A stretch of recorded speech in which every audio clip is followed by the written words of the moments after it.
ہماری دولت سندھ کی پنجاب کی بنیاد پر دی جائے۔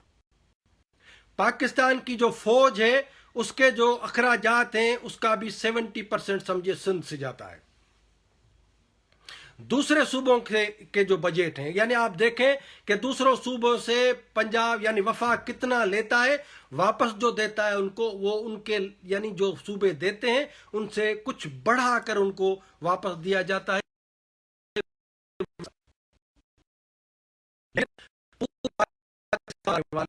وفاقی حکومت کو چلانے والی پنجاب کا والے جو سندھ کی دولت ہے وہ سندھ سے یعنی لوٹی جاتی ہے، وہ سندھ خود جو ہے بھوک اور بدحالی کا بدترین شکار ہے۔ جاگیرداروں نے سندھ کو غلام تو بنایا ہے، لیکن سندھی سماج یعنی سندھ کی جو تعلیم ہے اس کا حشر نشر کر دیا ہے ان لوگوں نے۔ پرائمری کی ہماری ایجوکیشن اور سیکنڈری ایجوکیشن ہم دیکھیں گے پورے سندھ میں، یعنی پرائمری اسکولز کے اندر جو ہے وہ مال مویشی اور گدھے اور گھوڑے جو ہیں وڈیروں کے وہ بندھے ہوئے وہاں۔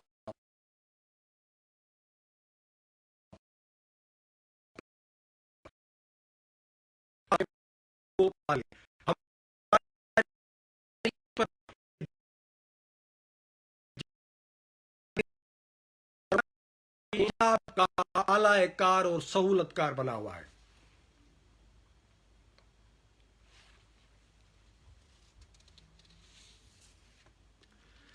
ابھی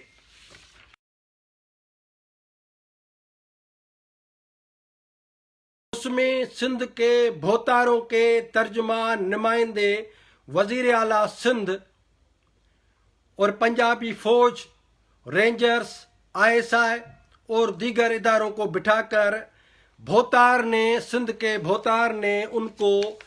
کو اجازت کیا دی ہے، وہ انہوں نے اجازت زبردستی ان سے ایک آپریشن کرنا چاہتے ہیں جس میں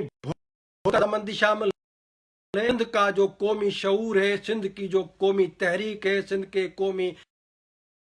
یعنی میری دھرتی کا اب خون بہایا جائے گا۔ سندھ کی جو قومی تحریک ہے، قومی شعور ہے، یہ ریاست اور اس کے جاگیردار طبقہ، سندھ حکومت اور وزیر اعلیٰ سندھ، یہ پیپلز پارٹی ریاست اور فوج کو مکمل طور پر اختیارات دے چکی ہے۔ یہ کل یا پرسوں کی جو ان کی میٹنگ ہے، اس میں وہ قومی تحریک کو مختلف الزامات لگائیں گے جس طرح لگائے جاتے ہیں۔ تاریخ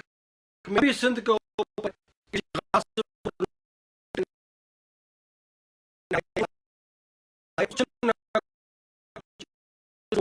اپنے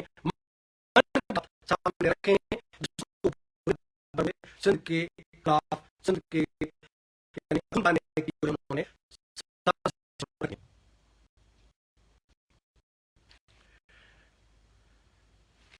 میں اب سندھ کے